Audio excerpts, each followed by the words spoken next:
Share boom channel पर एक बार फिर आपका स्वागत है। दोस्तों, इस समय शेयर मार्केट में वापस रिकवरी आ रही है और अच्छे स्टॉक जो है, अच्छे शेयर है, उसमें रिकवरी वापस बनी है।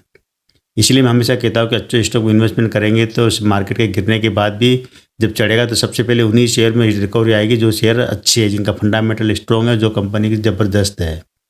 आज हम जिस कंपनी की जो चर्चा करेंगे, ये कंपनी है जियो ग्रुप से, मतलब रिलायंस ग्रुप से जुड़ी कंपनी है। मुकेश अंबानी की जो रिलायंस इंडस्ट्री उससे जुड़ी कंपनी है।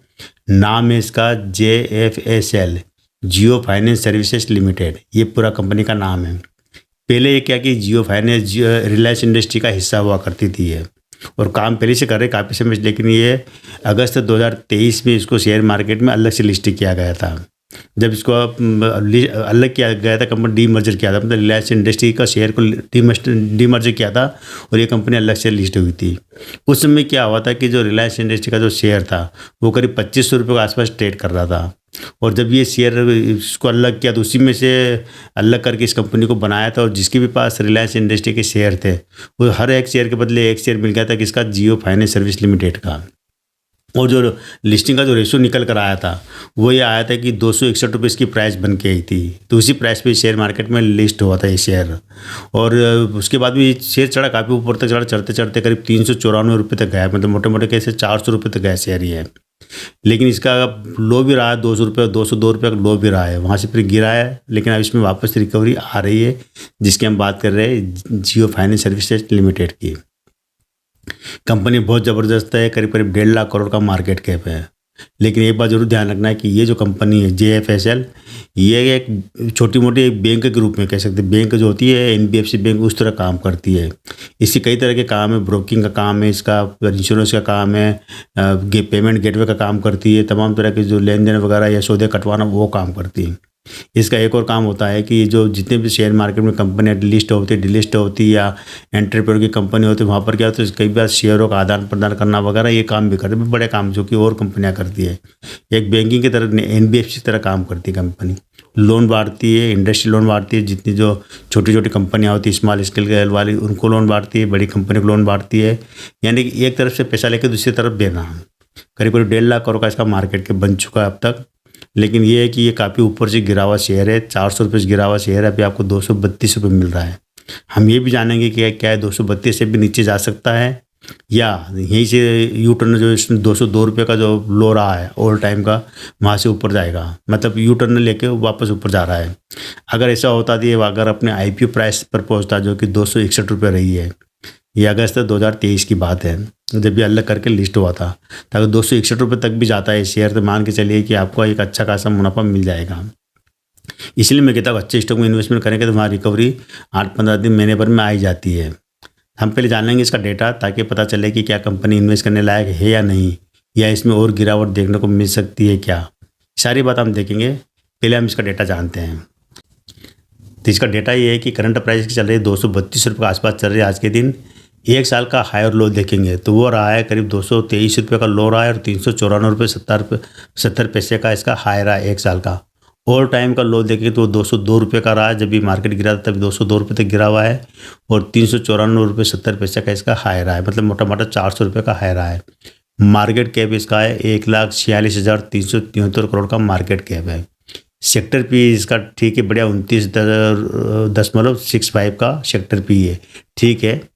बुक वैल्यू इसकी है 215 रुपये बुक वैल्यू, यानी अभी आपको ये शेयर 215 या 16 रुपये तो, और 223 करंट प्राइस, 232 करंट प्राइस, तो कह सकते हैं कि आपको बुक वैल्यू के आसपास शेयर मिल रहा है ये। फेस वैल्यू इसकी 10 रुपये, अभी तक कंपनी ने किसी प्रकार डिविडेंड नहीं दिया है, बोनस नहीं दिया है, शेयर स्प्लिट भी नहीं हुआ है। साल सवा साल ही हुए शेयर मार्केट में लिस्ट हुए। आगे जैसी कंपनी कमाएगी, कंपनी का पैसा आएगा तो उसके आधार पर अपने निवेशकों को डिविडेंड बोनस वगैरह कंपनी देती है। रिलायंस इंडस्ट्री का रिकॉर्ड रहा है। अगर हम बात करें इसका जो दूसरी कंपनियों के साथ इसका अगर हम PE रेशियो देखते हैं तो वहाँ पर आप देखिए कि जो इसका जो निकलेगा, बजाज फाइनेंस का PE 32 का है, बजाज होल्डिंग का PE है 17.38 का है, चोलामंडलम का 28.77 का है, श्रीराम फाइनेंस का है 12.65 का, और मुथूट फाइनेंस का 19.62, और बजाज फिनसर्व का 33.95 का। उन सबके मुकाबले हम देखें तो इसका जो पी है 29 रुपये को, मतलब ठीक ठाक उसके दूसरी कंपनी के बराबर ही है। अगर हम बात करते हैं इस कंपनी का जो रेवेन्यू की बात करते हैं, तब 21 साल का रेवेन्यू हम देखेंगे, जो कि 2024 की बात है। मार्च 2024 में 1855 करोड़ का रेवेन्यू आया था, खर्चा हुआ 296 करोड़ का, और प्रॉफिट हुआ था इनको 1605 करोड़ का प्रॉफिट हुआ इनको पिछले साल जो 2023-24 में 1605 करोड़ रुपये का इनको नेट प्रॉफिट हुआ है।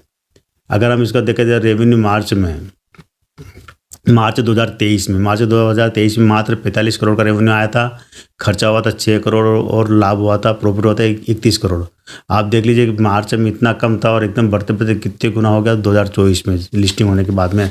पहले तो क्या थी, कंपनी रिलायंस इंडस्ट्री का हिस्सा थी, अलग होने बाद में ज़बरदस्त कंपनी का प्रॉफिट आ रहा, रेवेन्यू आ रहा और कमा भी रही कंपनी। क्वार्टर का हम रेवेन्यू देखते हैं। हम क्वार्टर रेवेन्यू में हम दिसंबर 2023 से देखेंगे। दिसंबर 2023 में 414 करोड़ का रेवेन्यू आया था, 94 करोड़ रुपये खर्च हुआ और 294 करोड़ रुपये का नेट प्रॉफिट हुआ था इनको दिसंबर 2023 में।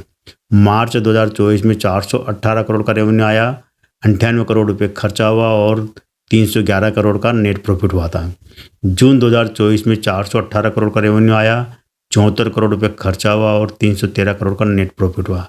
सितंबर 2024 में 694 करोड़ का रेवेन्यू आया, 140 करोड़ रुपये खर्चा हुआ और 690 करोड़ रुपये नेट प्रॉफिट हुआ है। ये जो खर्चा है ना, ये ब्याज में जाता है, वो होता है खर्चा इनका। दूसरे कंपनी चलाते हैं, मतलब ऑफिस वगैरह खर्चे होते हैं। दिसंबर 2024 में इनको 438 करोड़ का रेवेन्यू आया, यहाँ थोड़ा रेवेन्यू कम हुआ, खर्चा भी इनका 125 करोड़ हुआ और प्रॉफिट हुआ 295 करोड़। तो दिसंबर 2024 में थोड़ा सा डाउन गई है कंपनी, ये कैसे कह सकते हैं। रेवेन्यू भी कम आया है, प्रॉफिट भी कम हुआ है, लेकिन ये बात अच्छी है कि इनकी 4-5 क्वार्टर में देखा जाए तो कंपनी लगातार प्रॉफिट में रही है, कभी भी किसी भी क्वार्टर में प्रॉफिट कम नहीं हुआ है। रेवेन्यू जरूर कह सकते हैं कि एक दायरे में ही है, 400, 450, 500 करोड़ के आसपास ही है इसका। लेकिन हाई इस कंपनी की अगर हम देखा जाए तो यहाँ पर कोई कर्जे की जानकारी अभी तो नहीं है कंपनी की। ज़्यादातर एनबीएफसी पर कंपनी पर कर्जा होता है, लेकिन यहाँ पर नहीं है। होल्डिंग की बात करेंगे तो प्रमोटर के पास 47.12 करोड़ के 47.12% की होल्डिंग है प्रमोटर के पास। एफआईएस के पास होल्डिंग है 15.62% की होल्डिंग है। एफआईएस की होल्डिंग बहुत अच्छी है। डीआईएस की होल्डिंग है 12.46% की होल्डिंग डीआईएस की है, और पब्लिक की होल्डिंग है 24.61% की होल्डिंग पब्लिक लेके बैठी हुई है। यानी कह सकते हैं कि पब्लिक की और एफआईएस डीआईएस की मतलब सब होल्डिंग में बढ़िया है। यहाँ पर ये जो एफआईएस होता है ना, ये बिकवाली कर रहे हैं मार्केट में आजकल, इसी कारण मार्केट गिर रहा है, वरना गिरने कोई वजह नहीं है। एफआईएस बहुत ज़बरदस्त बिकवाली करे, हालांकि इसमें कितनी बिकवाली करी ये पता नहीं है, लेकिन हाँ 15% होल्डिंग उनके पास है अभी, 15.62% की। शेयर पूंजी हम देखते हैं अगर कंपनी के पास कितनी, मतलब मालिक के पास कंपनी चलाने के लिए कितना पैसा है और कितना कर्जा है, तो शेयर पूंजी ग्रुप में इनके पास है 6,353 करोड़ रुपये शेयर पूंजी है। रिजर्व इनके पास 1,30,751 करोड़ का रिजर्व है। अन्य देनदारियाँ 7,078 करोड़ की अन्य देनदारियाँ है। टोटल बैठता है 1,44,222 करोड़ रुपये बैठता है, जो कि कंपनी की नेट वैल्यू है। अचल संपत्ति इनके पास 171 करोड़ की अचल संपत्ति है। 1,37,439 करोड़ रुपए का निवेश किया हुआ है। अन्य देनदारियां है 6,613 करोड़ की। ये जितना भी है ना निवेश वगैरह आपको देखते हैं, अचल संपत्ति वगैरह या कंपनी का जो मार्केट कैप, इस सब में क्या कि मालिक का पैसा भी लगा होता है। और अगर हम इस डेटा के आधार पर कह सकते हैं कि कंपनी फंडामेंटली बहुत स्ट्रॉन्ग है, यहाँ पर किसी भी प्रकार का कोई रिस्क की नज़र नहीं आता। लेकिन हाँ, मार्केट गिरेगा तो सबके ऊपर असर होता है। और कई बार क्या होता है, जो इस तरह जो कंपनियाँ होती हैं, एनबीएफसी कंपनियाँ होती है या जिस तरह फाइनेंस से जुड़ी कंपनियाँ, तो यहाँ पर क्या होता है कि कई बार टाइम टू टाइम इनके लिए आरबीआई द्वारा दिशा निर्देश जारी होते हैं। कई बार दिशा निर्देश इतने खतरनाक होते हैं कि वहाँ पर ये सारी कंपनियों के शेयर गिर पड़ते हैं, क्योंकि जहाँ भी पब्लिक का पैसा वगैरह जुटाया जाता है होता है, वहाँ पर आरबीआई के नियम वगैरह लागू होते हैं।